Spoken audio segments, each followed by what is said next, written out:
Yeah, I'm not going to waste all the minutes of this fantastic session. My name is Fiona Chambers. I'm the president of AIESEP, and I want to thank Risto for setting up this wonderful session and welcome our colleagues from AERA and all of our AIESEP family to this session. So I'm passing over to you, Risto, and I can't wait for this session. It's so exciting. Thanks, Fiona. So my name is Risto Marttine. I'm wearing several hats today, one being as the Secretary General of AIESEP, two as a chair-elect for the Special Interest Group for AERA, American Educational Research Association, so our SIG 93 for PE, and then also a moderator slash facilitator for this conversation. So basically, I'll give you a short rundown on AERA SIG 93. So we're the Research on Learning and Instruction in Physical Education Special Interest Group. We have a few board members on the call, Erin Centeo, Karen Gaudreau, Mara Simon, and Haley McCown. We have our annual conference this or in 2023 in Chicago. So that's April 12th to the 16th.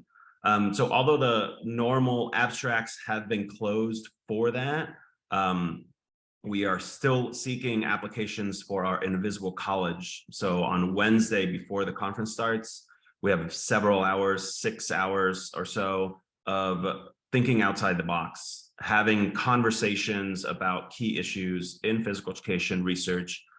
It's not a place to present your research per se, it's not a research conversation, but it is always the highlight of the AERA conference for me. And that call is still open until about mid-November. If you are looking for applications there, you can just chat me through the chat here and I'll send you the information.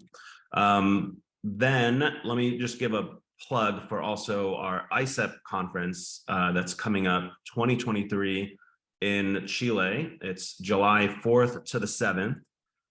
That conference is the first time that we're going to be in Latin America, and we are super excited to be in Chile. The website should be live next week. We're going to put out a call for abstracts shortly thereafter. And so we have a really, really robust program there, and we're excited to be in person. There will be an online option for limited online, getting the keynotes and some online presentations. But that's kind of the business there. Let me briefly introduce the panel and then explain what we're doing. So first, you're going to hear from Dr. Jennifer Walton Fisette. She's a professor at Kent State University in Ohio in the USA. Next up after that will be Dr. Javier Arturo Lopez Hall. He's a professor at the Autonomous University in Baja California, Mexico. And he's a coordinator of a research group of Latin American scholars. And this is where I practiced my 3 years of Spanish from high school. The organization is called Red Iberoamericana de Investigación sobre el Sedentarismo y Actividad Física en el Ámbito Escolar. Good, Arturo? Oh, yeah. Okay, Oscar is going to give me a commentary there as well later. He's my Spanish language translator and colleague. And then finally, you're going to hear from Dr. Ash Casey, who's a reader at Loughborough University in the UK. So let me lay out the plan in the next minute here. You're going to hear from Dr. Walton Fisette next. The first part is to hear from these three scholars who we've asked to share about their international research collaboration experiences. The second part is hopefully guided by you in the meeting. So meaning it's a time where you're going to get to speak out and share research questions that are going to benefit from having some international collaboration. And then finally, the third part is for us to break out into 5 groups. And so I'll put these in the chat so you can kind of think about what group you're going to go to.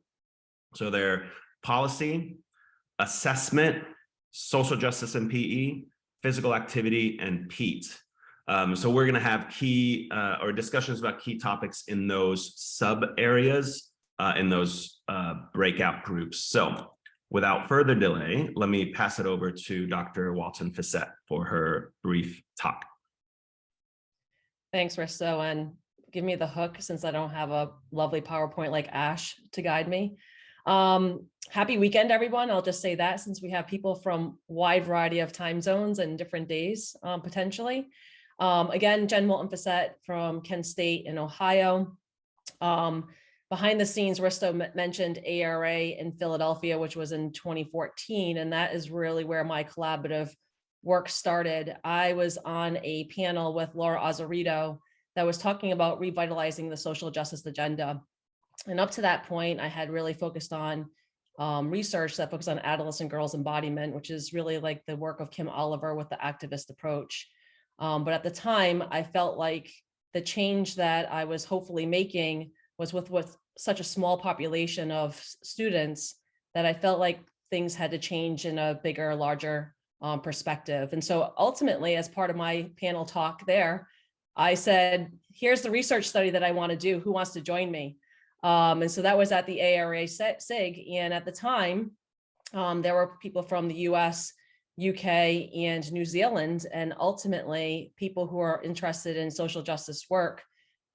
We came together as a group. And so we were an 8-person research team that was interested in social justice from a wide variety of perspectives, because in New Zealand, they are much more advanced when it comes to social justice and equity than we are here in the US. Certainly in 2014, 2015, 2016, we started this work. Risto asked about IRB, and that certainly was a challenge. And so we got IRB through Kent State, and even within the US, utilizing that IRB, adopting Ohio State University was the most challenging one.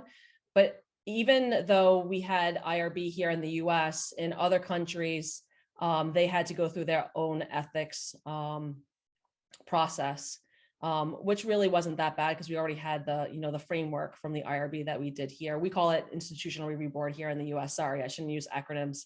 I should know better than that.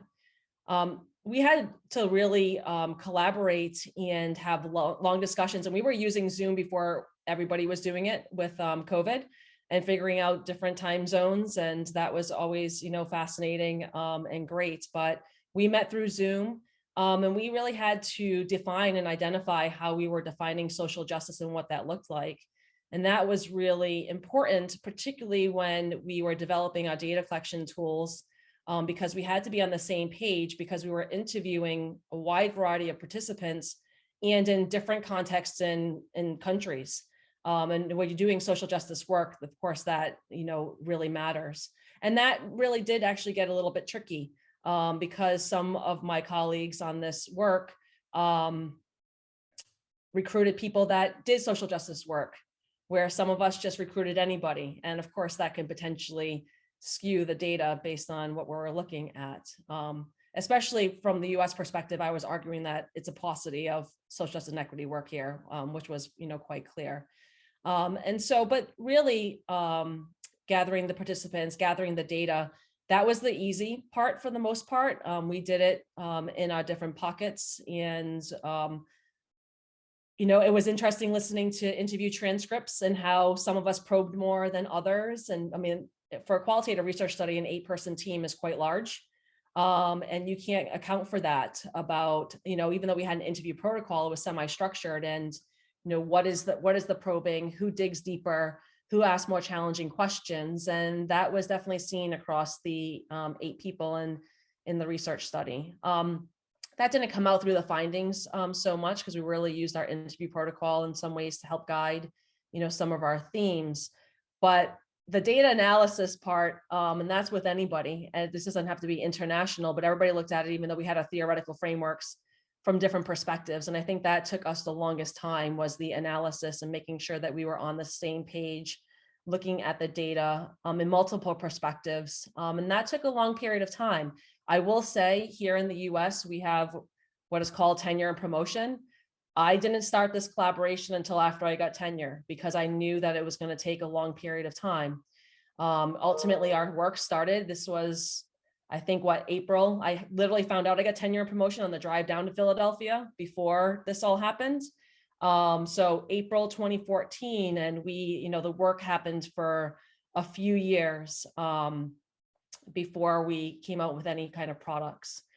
The tricky part, and I'm sure my time is coming up, but the tricky part was when you do a large scale study, you have, of course, multiple publications. And at this time, we really wanted to try to make impact when it came to social justice from internationally. And so we were doing stuff with AIESEP. We started doing social justice workshops at AIESEP, which was really exciting. So that created a larger international audience. We were having 30, 40 people that would come to the workshops at AIESEP, but it was how are we going to display this body of work? And so we really wanted to do a special issue. And I'll be honest, we submitted to JTPE here in the US because we felt like that was really paramount since social justice was not on the radar at all in the US, and we were denied. And so then we went to PESP and with David Kirk, and David Kirk took a chance with us, where there hadn't really been a special issue on social justice and Pete up to that point. And David took us on. Ash Casey was our associate editor. And I don't need to go into the details of that process of being a guest editor of a journal. That's a whole nother topic for a different day. But throughout the entire process, from getting the team, getting, IRB and ethics, how to collect, who are the participants going to be, data collection, analysis through the publication process. When you collaborate across countries, there are just multiple layers that were there. But I'm definitely very proud of the work that we did, which resulted in that 2018 special issue in PESP. And actually a recent publication just came out this past year. So the work continued. All of us have done more offshoot work at this point in time. I'll be honest. I was okay of taking time off from doing such a large collaborative project. It was exhausting and almost a full-time job, just making sure to stay organized and have everything documented. But it's also some of the most rewarding work that I've done in my career. And certainly exceedingly proud of that special issue that we came out in 2018. So I'm grateful and glad that we did do that work. I'm certainly happy to answer specific questions that you may have. And Risto, hopefully that gets along to what you're looking for. Yeah, that was perfect. Thank you so much for sharing. And if you have questions, you can drop them in the chat and or talk about them in the breakout room. So let me move over to Javier, and Javier can kind of share about his collaborations and international collaborations in Latin America. Hello, everybody. Briefly, as I told before, we belong to a network. It's the Ibero-American Network in research in sedentarism, physical activity in the school environment. In this case, we start in 2020. This network is with 10 countries. It has like 18 universities, and most of them has, or primary focus is education, is mainly attend students of their bachelor degrees and their master degrees. And some of those programs has a physical education focus. So in our case, something that have been identified as a problem is the movement in physical education. So we try to attend the physical education class with strategies that the students move at least 50% of the class. And we try to conduct that kind of classes. And the countries has a different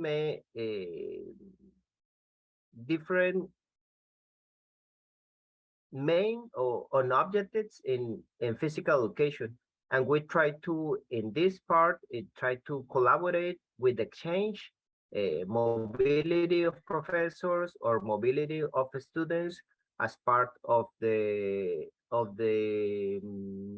education in the university. So in this case, in our case, we have been taking the model of the coordinated approach to children's health. It's a old research that have been like open perspective to use the system for observing the fitness instruction time, the SOFIT, to evaluate the physical education class, to try to attend the movement in the class. So in this case, we have been collaborating with other universities, like in the University of Coimbra in Portugal, and also the University of Costa Rica, in Costa Rica. So in this case, in our case, and the other universities have been done their own research collaboration with other topics, but in physical education. But the network is not so old. It has like 2 years, but it started as a union to collaborate between universities, because the quality of standards of education is like present in all the models. So collaborate and cooperate with research is important. Thanks, Javier. So I think it's great that we have a U.S. perspective. We have a Mexico, South America, Ibero-America's kind of perspective here, and hopefully a lot of the members as well can seek out some connections with AIESEP and AERA. So let's move from U.S. to Mexico to the UK. And Ash, you're free to share your screen here and talk a little bit about your research collaborations. Thanks, Risto. I've created a presentation just to kind of show quite a lot of the collaborations I've made and how long they took to develop. And I'd like to thank Jen for reminding me I've had to change the presentation while she was talking, but that will become more obvious. Okay, so I'm going to kind of do a timeline between 2003, when I was doing my master's degree, and the present day. And during my master's, I was exploring cooperative learning, and my supervisor was David Kirk, and he introduced me to Ben Dyson. And Ben helped me a little bit with understanding about cooperative learning. But the first time we published together was in 2009. So it took a while to kind of, well, for me to do my PhD, but also to get to a position where we were ready to work together.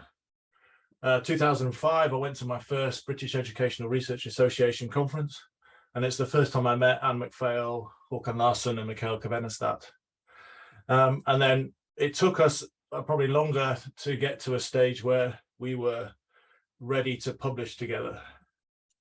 2006, I was invited by David to a P Futures conference at Leeds Beckett now, and that's when I first met Peter Hasty. Peter and I collaborated together in 2010, and all the way through this, to me it was a case of kind of incubating and developing relationships, finding my own path as well, but not kind of wading straight in terms of what a collaboration might look like.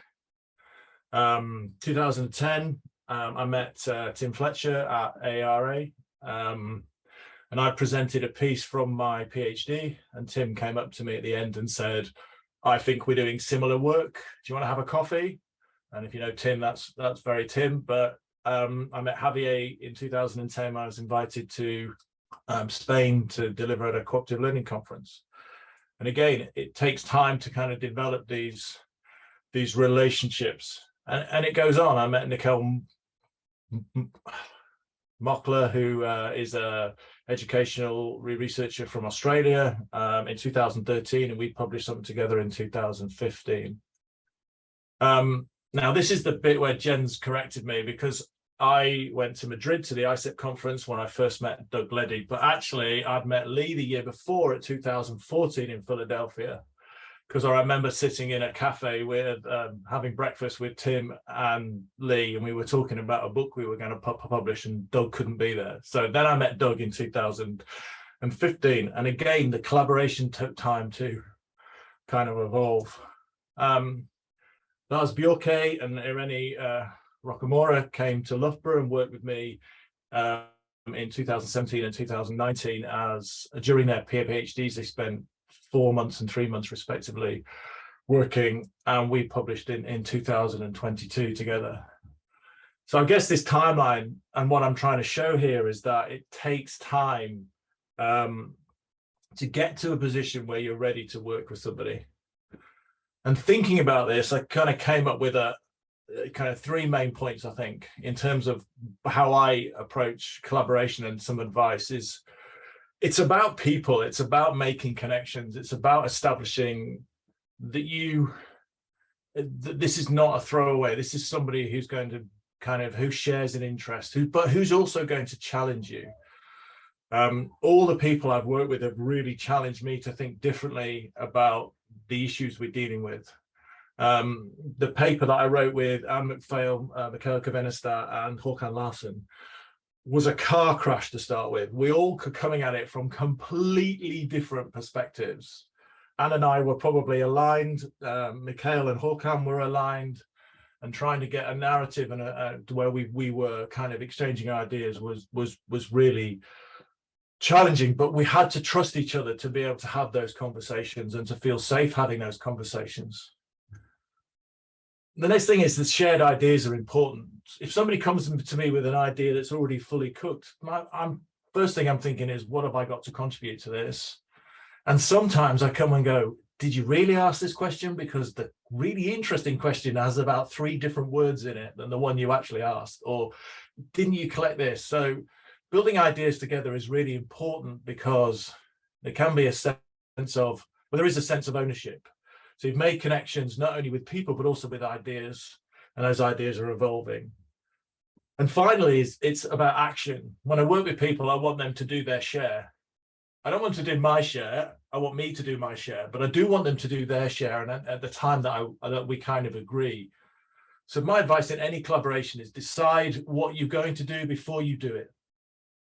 So this is the authorship. I'm going to be first author. I'm going to take 70% of the work. I'm going to present to you the first ideas, then et cetera, et cetera. So there's no ambiguity, because then if somebody doesn't do it, you can go back to those original discussions and have that kind of conversation to say, well, you did say you'd do this. I understand things have been busy, but, or I'm afraid we can't do this anymore. And you have to have, to me, a situation where you can get into something, but also you can get out of something, because it doesn't always work. Thank you. Thanks, Ash.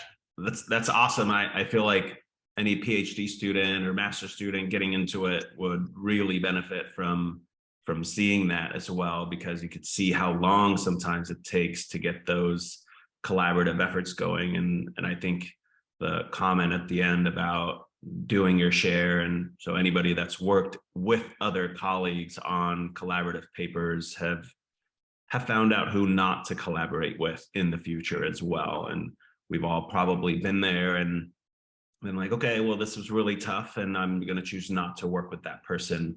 And I think that those are also from those expectations. If you clearly lay out those expectations, as you said, it's much more helpful. So now that we've heard from the 3 panelists, I'm going to kind of open it up to you all to bring up research questions that would benefit from international collaboration that you'd like to share or talk about. So if you read the blog or got an email from me from the AERA SIG, I did assign some homework.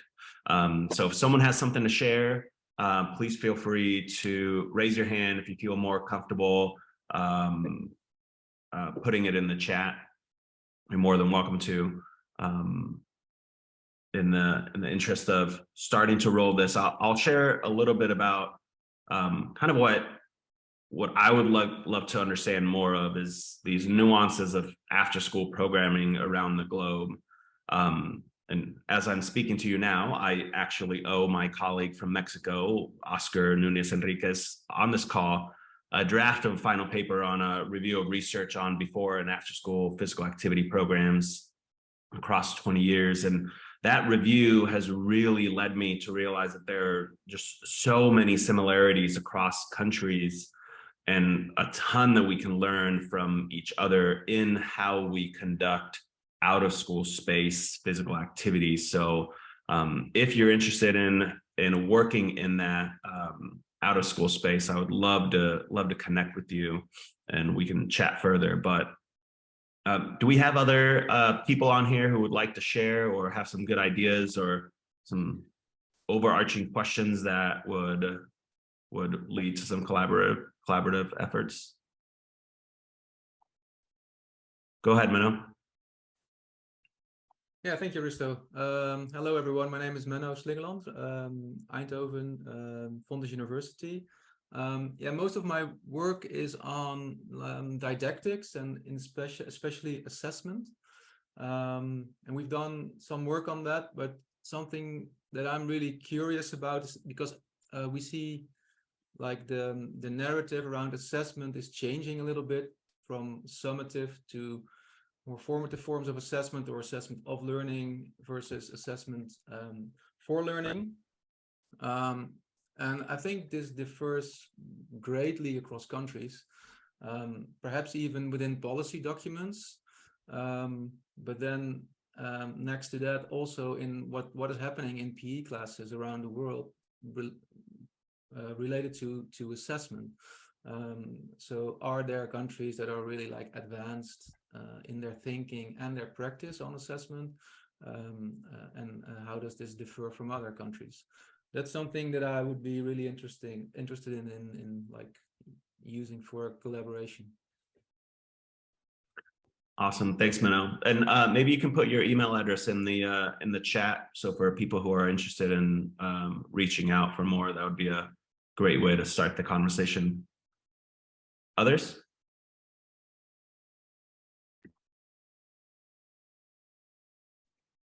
I guess that you said ARIA. I couldn't hear anything, but I was able to read your lips. So hi, I'm Arja Sääkslahti from Finland, and I'm part of AIESEP Early Years SIG group. And I'd really like to tell you that we have been very interested about very young children's aquatic abilities and skills. And I recognize that in the participants, there's Christine de Martelar and Christy Howell. So we are part of the AIESEP Early Years group. And in case you are interested to join, to find out what kind of aquatic readiness young children have in different parts of the world. So I think that we would love to have you as part of our team. And in case you know some of your colleagues, so please let us know and make us together. So that's all. And if you want to meet Arja in person, we do have an AIESEP 2024 on the books in Jyväskylä in May. So that's 2024 May in Jyväskylä. That's the next conference after that. Yes, you will be very, very welcome. Any others? Ideas? Yeah, Carla? Oh, hi, everybody. I'm Carla Vidoni. I'm from Brazil originally, and I live in the United States. I like Arja that you mentioned about your research. So I've been working with people from different places, different countries. And one challenge that I would like to share is that the sharing data is a problem. So last week, for example, Arja was in some of the conversations that I would like to be part of some studies that they were doing in Finland. But because I was not part of the ethics, I'm in the United States, there is this GDPR, you know, the global protection, it is very difficult. So I'm wondering if there is anybody, even Menno, that you are doing international research with assessment, if there is a way that we can do and collaborate, that we can get around this, or we can go through this in a timely manner, because sometimes it takes forever to get approval to work with different countries. I went through one study last year. It took a while because we had Finland, Brazil, and United States. And so it's a challenge. And I would love to collaborate with people from different places. Thanks, Carla. Other ideas, questions? Vic, saw your hand go up first. Vic Ramsey, my Teachers College grad buddy.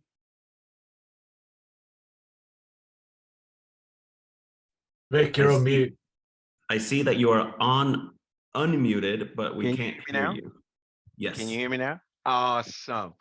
First of all, thank you, welcome, and thank you so much for this opportunity. To the presenters, thank you for sharing. My question is hopefully to tap in with Javier, who I was chatting, kind of briefly on the chat. My good friends in Querétaro. I'm always interested in reaching out to them to present down there.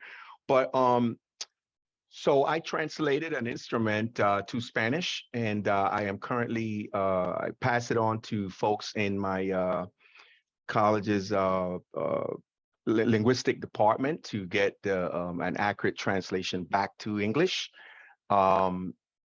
However, the challenge is one of two words that might be appropriate in English when translated to Spanish may take a different meaning.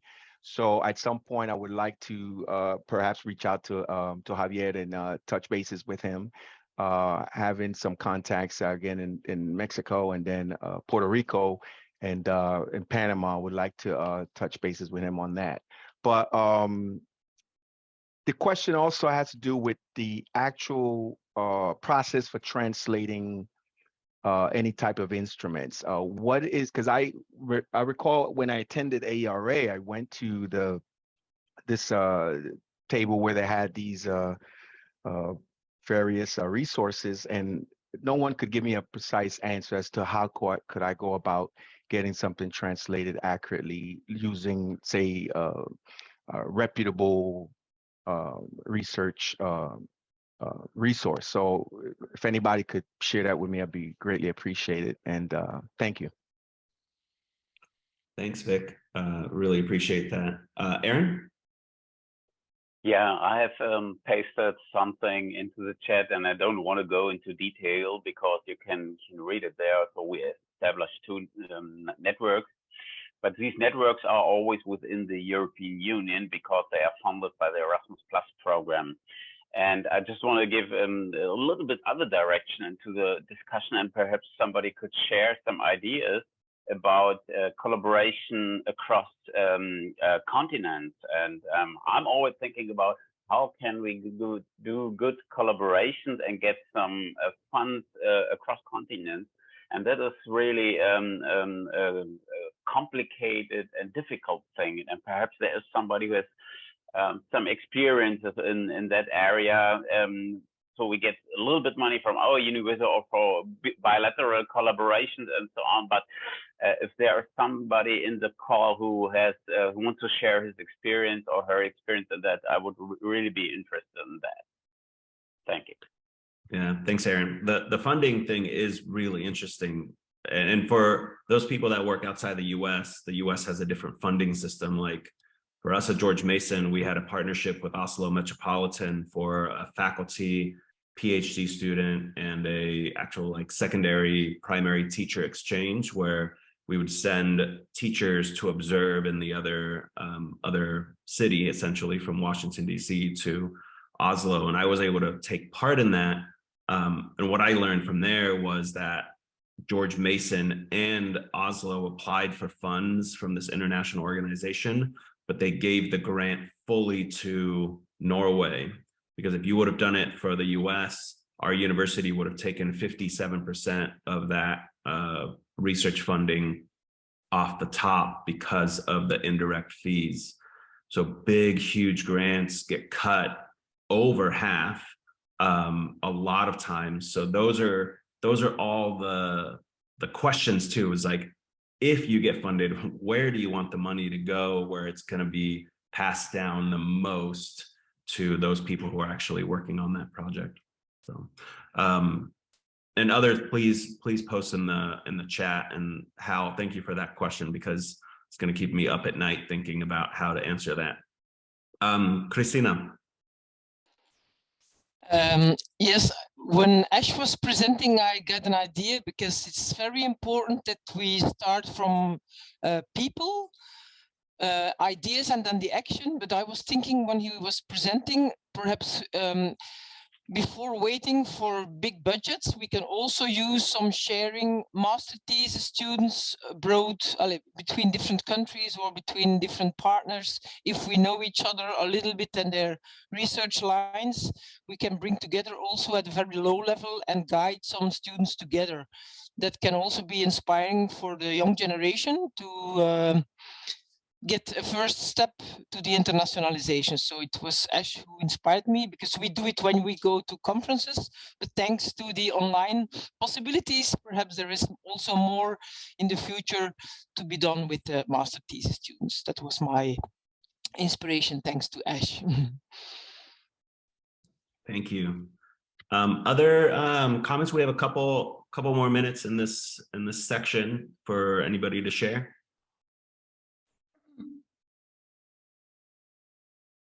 Can I? Yes, absolutely. Sorry, you were on my second page, so I didn't see your hand go up. Viviana, go ahead. Okay. Okay. Hello to everybody. I'm from Italy, and I'm now here participating to this meeting on behalf of the CAPD. CAPD is the Italian Association of Physical Education Teachers. So is a confederation of many local associations in all Italy. So we are more physical education teachers than researchers.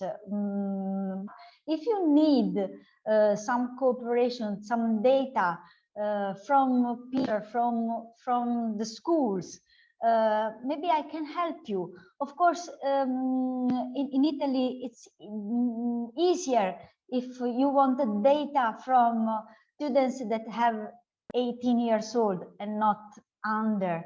But maybe we can, I can do something if you need some data, at least collect questionnaires or something like that. Just, I can put my email if you want to write to me. Okay. Thanks, Viviana. Ash, I saw your hand go up. Did you have a comment? Yeah, I mean, unsurprisingly, my interest is around alternative forms of PE, particularly models-based practice. That will come as no surprise. Doing some local work at the moment on teachers' uses of models. We're trying to move to a position where we understand how it can be done without collaboration with the university. Otherwise, it's probably not sustainable if people can't do it on their own. So if anyone is working in this space in other countries or is interested in working in this space, then I'll be interested in a virtual cup of coffee and a chat through ideas, really. Thanks, Ash. Javier? Sorry, Risto, when you give me the voice, I forgot to share the webpage of RISA-5 of the network. I just put it in the chat box, and if you let me, I can just share in 1 minute, just fast, because I know you have hurry at the time. So you can see in here the web page of our network of the Iberoamerican network in sedentarism, physical activity in the school environment. We have some objectives. First is share in our activity of physical education, and the members are from 10 countries, from many universities that are in the AIESEP from different countries, and some of them work in some research line, but most of them we work in moderate to vigorous physical activity during the physical education class. As I told you, we start 2 years ago in 2020, and we're glad to collaborate with other institutions. So that is what I want to share, Risto. Sorry for don't share before. No, that's perfect, and thank you for sharing. So we are surprisingly on time. I plan to go into these breakout rooms with 20 minutes left. So what we're going to do now is open up the breakout rooms again. I'm going to try to copy and paste those rooms again here real quick. So they're on policy, assessment, social justice and PE, physical activity, and PEAT. So based on that room number and based on what interest you have in talking about it, go into those groups. We have some facilitating questions. So if there's an AERA board member or an AIESEP board member, they have gotten an email with the facilitation questions. That is as a backup, right? If everybody's silent in the room, we'll go to those questions. This space is for you to talk about the issues that are pertinent in those sub areas under whatever we are, AERA, AIESEP. So please feel free to openly discuss. We'll have about 15 minutes in there and then come back in. So Cassandra's going to open up the rooms, and based on those rooms, just choose where you want to go. Give it a couple minutes. If there are no people in there, I'll go and jump in and say hi to you. But we should have a pretty robust discussion. So let's go ahead and open those rooms up. All right. So again, please feel free to use the chat. I'm sure you all had some great discussions in there. So if you put something in the chat in your room, it doesn't show up here. So if you want to share your email or contact information or ideas, please do so. As we kind of wrap this up, let me give you a little bit of just some reminders. So the AIESEP 2023 in Santiago de Chile is July 4th to the 7th. So this upcoming July. Our website's going to be live next week, and a call for proposals is going to open late November, early December. AERA 2023 is in Chicago, April 12th to the 16th. The call for Invisible College presentations is still open, and you can send those to Jean Barcelona at Wayne State University, and you can get that email address from me if you need it. So the next AIESEP Connect, which is the session that we have every last Friday of every month, we're actually going to move it a little bit because of some of the holidays in the US, and we have some US-based people on the board. So we're going to move that. We're going to send out an email about that. The next AERA SIG 93 session is November 18th at 10 a.m. Eastern. And that is a graduate student showcase. So basically there are 5-minute graduate student talks. So PhD students are presenting their research in 5 minutes. We give them feedback. So if you have PhD students who would fit that description and are kind of in their last couple of years, they have some research projects that they want to present, please let us know. I can put my email on there. So if you missed any of these announcements, you can email me. But I really appreciate everybody that shared in the small groups or in general here. I love that we were able to bring these two organizations together. Thank you to the panelists who were here as well to share about their research collaboration. And as we've talked about in different conferences, I hope that this is a springboard to some future collaboration down the line and not just an independent individual conversation. So we will stop the recording now. If you have any follow-up questions, I'll hang out here for a little bit, and Cassandra can